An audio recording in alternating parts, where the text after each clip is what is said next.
बड़ी खबर के साथ और इस वक्त की बड़ी खबर आपको बता दें, ज्ञानवापी केस में आज आ सकता है बड़ा फैसला। सर्वे रिपोर्ट को आज कोर्ट में पेश किया जाएगा। कोर्ट कमिश्नर को मिले वक्त की मोहलत आज खत्म हो रही है, तो रिपोर्ट पेश करने के लिए 2 दिन मांगे थे। मस्जिद में पूजा करने वाली याचिका पर भी सुनवाई आज होनी है।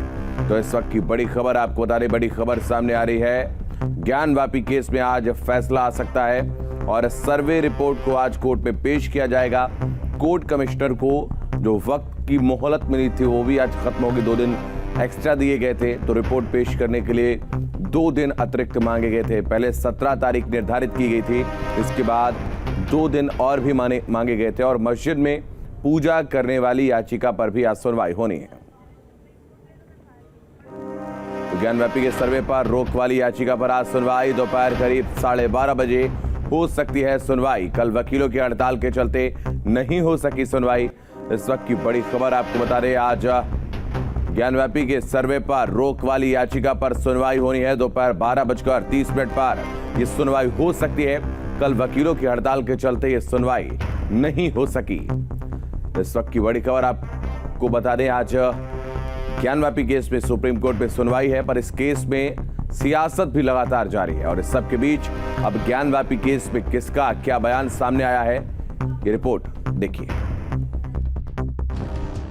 वकीलों की हड़ताल के चलते ज्ञानवापी केस में सुनवाई टाल दी गई है। मामले में अब अगली सुनवाई के लिए कोर्ट ने 19 मई की तारीख तय की है और 19 मई को नमाज की इजाजत और दीवार को तोड़ने को लेकर कोर्ट सुनवाई करेगा।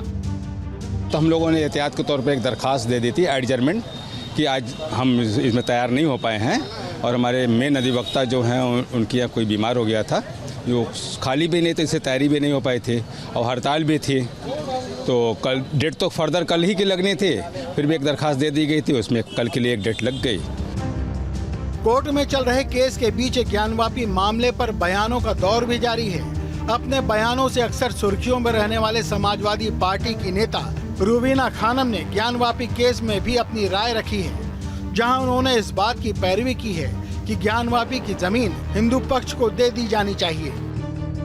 प्राचीन काल में अगर मंदिर था, अगर माननीय सुप्रीम कोर्ट के जरिए सच्चाई के साथ ये बात साबित होती है, तो मैं बहुत ही दिल के साथ और सच्चाई के साथ और बड़े कॉन्फिडेंस के साथ ये बात कहती हूँ कि वो ज़मीन हिंदुओं को वापस कर देनी चाहिए। उधर दूसरी तरफ अपने तीखे बयानों से सुर्खियों में रहने वाले AIMIM के चीफ असदुद्दीन ओवैसी ने भी ज्ञानवापी केस में अपनी जुबान खोली। ओवैसी ये दावा करते दिखाई दिए हैं कि ज्ञानवापी केस में मुस्लिम पक्ष की सुनवाई नहीं की गई। ऐसा इस तरह का अरे फवारा है और बगैर मुस्लिम पक्ष को सुने लोअर कोर्ट ने बगैर सर्वे कमिश्नर की रिपोर्ट आए, बगैर मुसलमानों को मौका दिए सुनने कि आपने ऑर्डर पास कर दिया।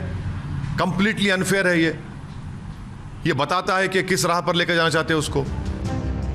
इस सब के बीच अलीगढ़ यूनिवर्सिटी में इतिहास विभाग के पूर्व अध्यक्ष प्रोफेसर अली नदीम रिजवी सबूतों के बल पर ये दावा करते दिखे हैं कि विवादित स्थल पर हजारों साल पहले मंदिर हुआ करता था। फैक्ट ये है कि आज की तारीख में एक हिस्से में उसके कुछ ऐसे अवशेष मिल रहे हैं जो ये गवाही देते हैं कि किसी जमाने में यहाँ मंदिर थी। ज्ञानवापी केस में एक तरफ जहां लगातार सुनवाई चल रही है, तो दूसरी तरफ सियासी बयान और सफाइयां भी सामने आ रही हैं। सवाल ये है कि ज्ञानवापी की 4 दीवारों के पीछे छिपा राज कब सामने आएगा। Team news state.